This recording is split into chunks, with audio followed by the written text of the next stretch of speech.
Hello guys, welcome to अहदरी mates. So आप लोगों ने टाइटल में पढ़ लिया होगा कि I have made this scene under 24 hours और आज मैं इसका ब्रेक डाउन आप लोगों को दूंगा। So I hope you guys are excited. Well, I am excited. तो this video is sponsored by you guys. आप लोगों ने मुझे बहुत सपोर्ट किया, specially on Instagram. Thank you so much, I appreciate it. So yeah let's get on with the video and time waste नहीं करते। तो सबसे पहले एक छोटी सी क्लिप हो जाए कि ये सीन बेसिकली मैंने बनाया क्या है। सैमसंग गैलेक्सी S24 का सीन है। तो चले एक छोटी सी वीडियो देखते हैं।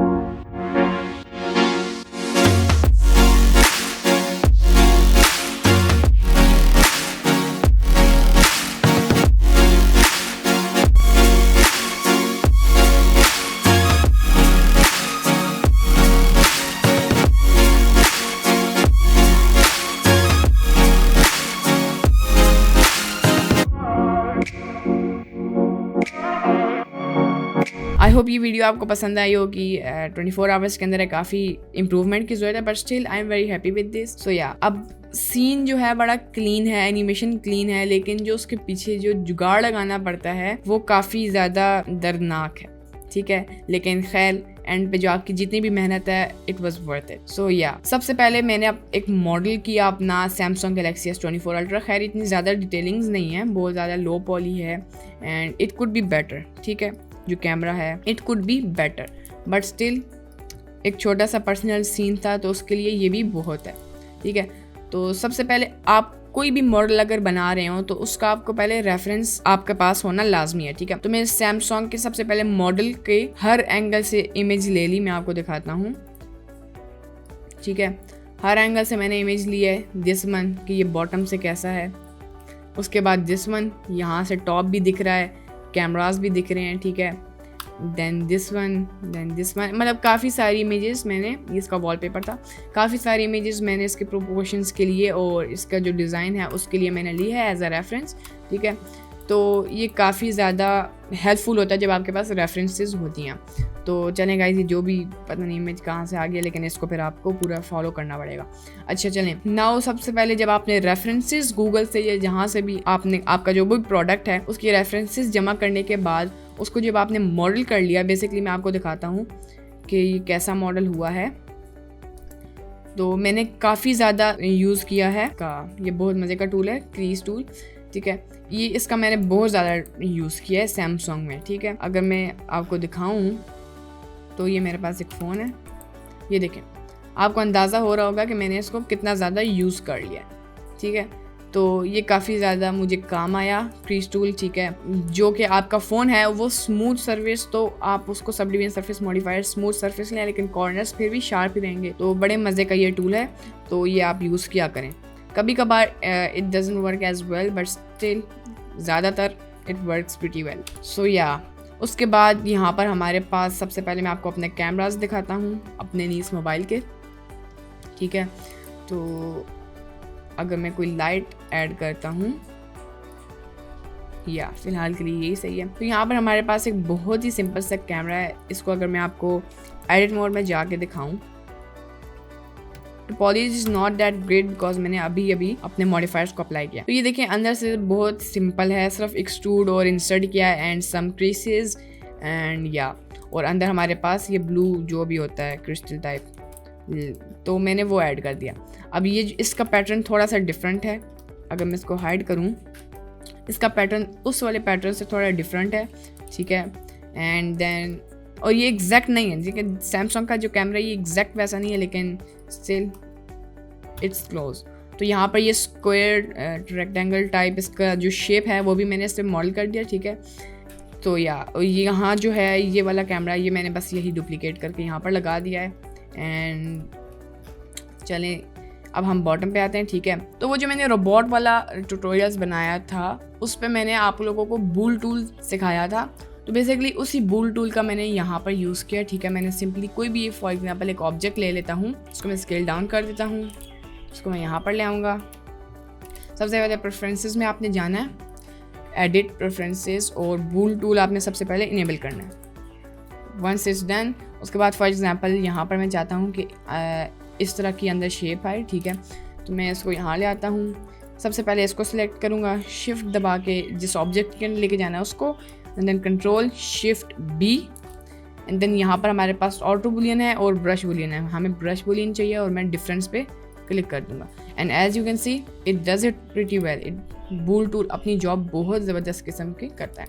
इसको मैं यहाँ पर ले आता हूँ, ठीक है, एंड या अब इसको मैं डिलीट कर लेता हूँ। फॉर एग्जांपल मैं चाहता हूँ कि थोड़ी बहुत कॉम्प्लेक्स शेप हम ले लेते हैं, लाइक दिस वन, डुप्लीकेट करते हैं। इसको मैं यहाँ पर ले आता हूँ, थोड़ा सा आगे की तरफ ले आता हूँ, स्केल डाउन, कंट्रोल जे ताकि इसको मैं ज्वाइन कर दूँ, ठीक है।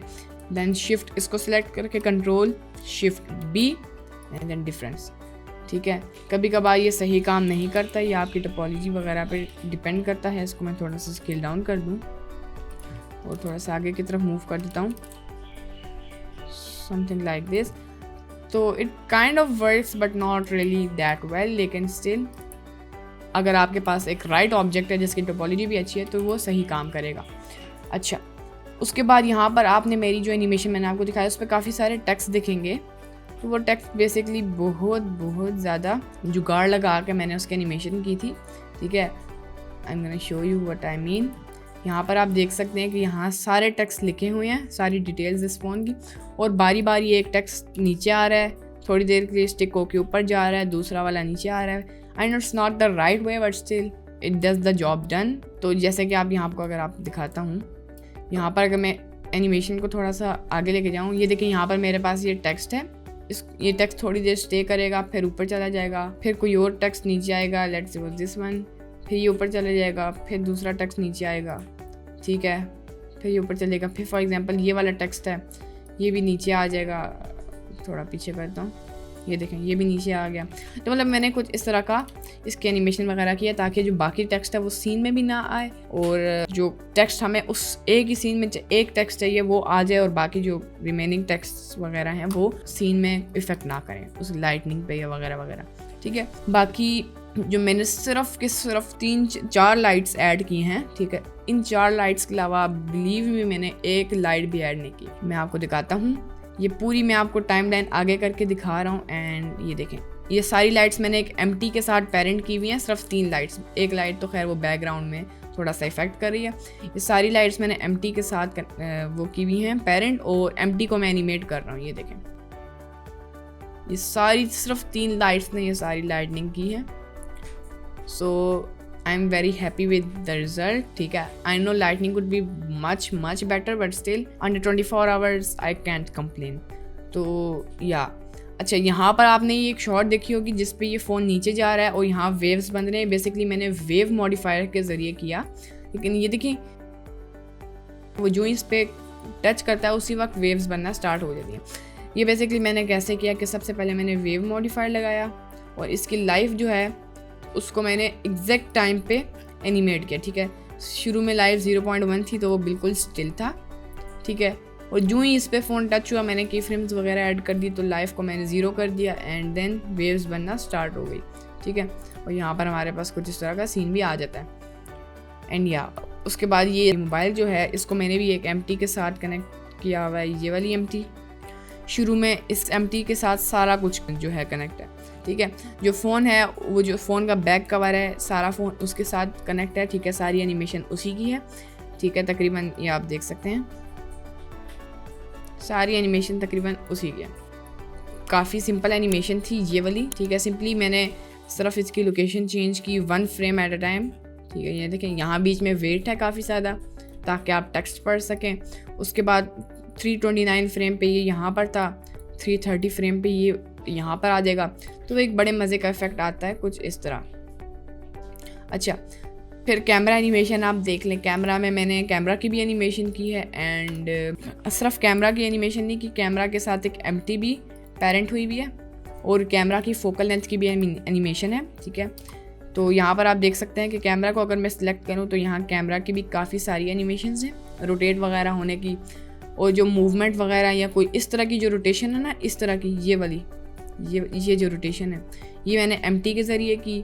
उसके बाद ये वाली भी एम्प्टी के ज़रिए की, मतलब काफ़ी सारी जो एनिमेशन है वो एम्प्टी के ज़रिए की, कुछ एनिमेशन मैंने कैमरा के ज़रिए की, और बाकी कैमरे का जो फोकल लेंथ है उसको भी मैंने एनिमेट किया। जैसे कि इस सीन में मैं आपको दिखाता हूँ, इस सीन में ये जा रहा है, यहाँ से जूम आउट हुआ, फिर यहाँ पर गया जूम आउट हुआ, ठीक है। इस तरह यहाँ टेक्स्ट की भी मैंने एनिमेशन कर ली थी।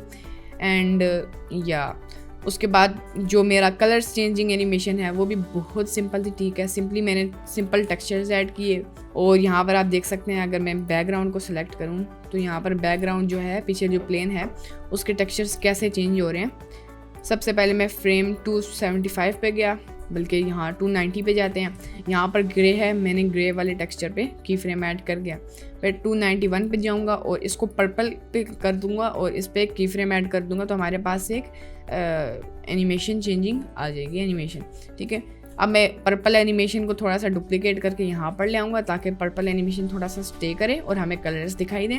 उसके बाद 309 फ्रेम पे मैं पर्पल एनिमेशन पे की फ्रेम ऐड करूँगा और 310 पे मैं कोई और कलर चेंज करके उस पर की फ्रेम ले आऊँगा। तो इट वॉज रियली सिंपल, ठीक है। उसके बाद हमारे पास जो लास्ट शॉट है विच इज़ दिस वन, ये तो खैर इस जगह पे तो हमने सिर्फ रोटेशन वगैरह की है इसकी, जो हमारा फ़ोन है, ठीक है। बहुत सिंपल है, ये सिर्फ रोटेशन वगैरह की है हमने यहाँ पर, ठीक है। लेकिन जो लास्ट शॉट है ये वाला, ये ऊपर आता है ये वाला, ठीक है। It is actually really simple. कुछ लोग समझते हैं बहुत मुश्किल है इंक्लूडिंग मी, लेकिन जब मैंने इसे खुद पर्सनली ट्राई किया विदाउट एनी हेल्प और ट्यूटोरियल तो ये बहुत इजी था, ठीक है। शुरू में थोड़ी सी मुश्किल और थी, लेकिन आपको एक राइट वे ढूंढना होता है चीज़ करने का, ठीक है। अब यहाँ पर एज यू कैन सी इस फ़ोन का मैंने डुप्लीकेट किए, 2 दफ़ा डुप्लीकेट करके उन दोनों डुप्लीकेशन को ज्वाइन कर दिया, ठीक है। ये पूरा एक ऑब्जेक्ट है फ़ोन का और ये पूरा एक ऑब्जेक्ट है। तो अब यहाँ पर आप देखें मैंने इन्हें सीन से बाहर रखा हुआ है। जो ही मतलब मैं यहाँ पर जाऊँगा, ये देखें 319 पे ये ऊपर है, 320 पे मैंने देखा जैसे ही ये फ़ोन पीछे सीन को कवर कर रहा है, ठीक है। एक्चुअली में ये पीछे फ़ोन्स आए हुए हैं, ठीक है। इससे एक फ्रेम पहले नहीं थे। जो ही ये फ़ोन बाकी फ़ोन्स को कवर कर रहा है तो मैंने क्या किया, इन फ़ोन्स को नीचे कर दिया ताकि ये फ़ोन उन्हें कवर करे एंड देन इसकी रोटेशन जारी रहेगी और बाकी जो फ़ोन्स हैं उसकी भी मैं एनिमेशन कर दूँगा। अगर यहाँ पर मैं आपको दिखाऊँ, ये देखें, ये दैट सिंपल, ठीक है। अगर मैं प्ले करूँ तो ठीक है। तो ऐसा लगता है बहुत कम्प्लेक्स शॉट है but it's actually really easy, ठीक है। सो या यहाँ पर मैंने सबसे पहले एक म्यूज़िक सिलेक्ट किया था और उस म्यूज़िक की बीट के ऊपर मैंने सारी एनिमेशंस को बनाया है, ठीक है। जैसे यहाँ पर ये शॉट थी और जो मेरी सबसे पहली शॉट थी ना लाइट्स वाली, वो क्या था, एक क्यूब है और इस पर मेरे पास वॉल्यूमेट्रिक क्यूब है, ठीक है। मैं आपको दिखाता हूँ। यहाँ पर इसकी जो टेक्सचर है ना, डेंसिटी है वॉल्यूम की, वो मैंने कम कर दी थी जो ही ये शॉट ख़त्म हो गई थी, लेकिन ये मुझे गॉड रेस चाहिए थे इसलिए मैंने ये ऐड किया, ठीक है। अगर मैं इसको हाइड कर दूँ तो ये देखिए कितना बुरी लग रही है, लाइट्स वगैरह बहुत बुरी लग रही है, ठीक है। और ये जो पहली शॉट मैंने बनाई है, खैर इतनी स्मूथ ट्रांजिशन नहीं है बट स्टिल, ये एक प्लेन रखा मैंने अपने सैमसंग के ऊपर और मैंने सबसे पहले 3 स्पॉटलाइट्स ऐड की, ठीक है। उनकी सेटिंग्स वगैरह कर दी और हर कैमरा के ऊपर एक स्पॉटलाइट परफेक्ट साइज़ में रख दी, ठीक है। और उसके ऊपर एक प्लेन रख के और फिर मैंने एक वॉल्यूम मैट्रिक क्यूब यहाँ पर रख दिया जिसकी वजह से हमें रेस भी दिख रही हैं। जो ही मेरा कैमरा ऊपर जाता है तो मैंने क्या किया कि इस प्लेन को सिलेक्ट किया और इसका जो अल्फ़ा वैल्यू है ना उसके साथ मैंने छेड़ी की, उसको मैंने, ये देखें 75 फ्रेम पे ये 1 था, प्लेन हमें नज़र आ रहा था और 79 फ्रेम पे 80 फ्रेम पे ये फुल 0 अल्फ़ा, जिसकी वजह से हमारा प्लेन फुल ट्रांसपेरेंट और डिसअपियर हो जाता है। और मैंने की फ्रेम ऐड कर दी और जो वॉल्यूमेट्रिक क्यूब है उसकी भी 75 से 80 फ्रेम के बीच में डेंसिटी 0 हो जाती है। तो हमारे पास कुछ इस तरह की शॉट आती है। जब कैमरा ऊपर जाता है ये परफेक्टली साइज़ था स्पॉटलाइट्स का कैमरा पे। So I guess it's a nice shot but it could be improve, ठीक है। The transition was a bit off, तो उसे थोड़ा बेटर कर सकता था बट स्टिल फिर से मैं वही कह रहा हूँ, it was under 24 hours. I was challenged by my siblings, by my brother and I accepted the challenge and then I carry on with my project और ये रिजल्ट मुझे मिल गया। I can't really complain that much. I hope you like this video. कुछ तो सीखने को मिला होगा इस ब्रेक डाउन से। If you do please smash that subscribe button. और कोई भी चीज़ समझ नहीं आई या कोई चीज़ पूछनी है तो कॉमेंट ज़रूर कीजिएगा। अच्छा, वीडियो एंड करने से पहले मैंने आपसे एक इशू पूछना था। आप लोग गाइस में से पूछे थे कि टेक्स्ट आप मतलब किसी के ध्यान में तो आया होगा कि टेक्स्ट ऊपर से नीचे एनिमेट करने के बजाय इसकी जो हमारे पास स्पॉटलाइट में यहाँ कैमरा डिसेबल इसकी एनिमेशन आप कर देते ना, टेक्स्ट आपके पास सीन में ही होता लेकिन नजर ना आ रहा होता, इनके साथ आप छेड़ी छेड़ी करते। लेकिन इशू क्या आ रहा था कि जब भी मैं एनिमेट करता हूँ और इसको मैं जब आगे की तरफ मूव करता हूँ तो मेरा ब्लेंडर खुद ही क्रैश हो जाता। I don't know why. मैंने ब्लेंडर रीइंस्टॉल किया, मैंने चेक किया, कोई भी इशू नहीं था, पूरा सीन स्मूथली। अब ये थोड़ा सा ज़्यादा बड़ा सीन है, ठीक है, कैमरा थोड़ा सा लैग हो रहा था शुरू में, लेकिन एक दफ़ा भी क्रैश नहीं हुआ। लेकिन जो ही मैं ये स्टेप करता हूँ मैं आपको दिखाता हूँ। फॉर एग्जांपल इस प्लेन को मैं यहाँ 100 फ्रेम पे मैं चाहता हूँ ये विजिबल ना हो, मैं इसको अनहाइड करूँगा और यहाँ पर आई प्रेस करके इंसर्ट कर दूँगा। अब 100 फ्रेम पे 100 फ्रेम या 100 फ्रेम से पीछे ये प्लेन विजिबल नहीं है। अब मैं चाहता हूँ 100 फ्रेम पे ये विजिबल हो जाए, 101 फ्रेम पे ये विजिबल हो जाए। अब जो ही मैं इसको आगे की तरफ लेके जाऊँगा ये देखें गाइस मेरा ब्लेंडर क्रैश हो जाता है and I don't know why. अगर आप में से किसी को इसका सोल्यूशन पता है तो प्लीज़ कमेंट ज़रूर कीजिएगा। मिलते हैं नेक्स्ट वीडियो में। चलें वीडियो एंड करते हैं। अल्लाह हाफिज़।